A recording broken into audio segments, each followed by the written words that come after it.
आसवा परवर्ती खबर को अदिनिया वर्षार एकर एकर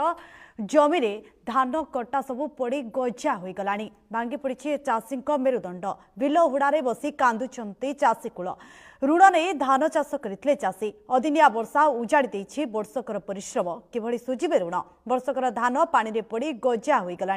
एभଳି दृश्य देखा मिली ढेंकानाल जिला भुवन अंतर्गत बरुआ पंचायत काईसिरी मौजारे एकर एकर धान सबू नष्ट होबारे देखा मिली क्षेत्र बुली चाषी मानक सह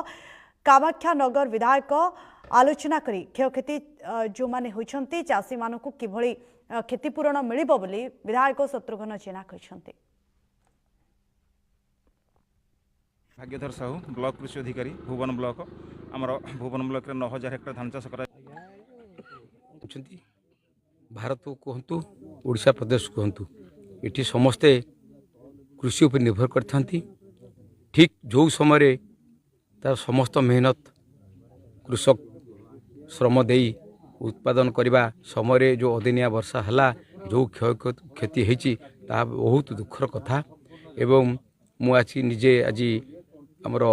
कृषि अधिकारी माने जो माने अच्छा फोन ब्लॉक से मो सहित आसिकी आम फिल्ड रे बुलीचु आ क्षेत्र में पहुँचीचु देखिलु जो भाई क्षति होती से बड़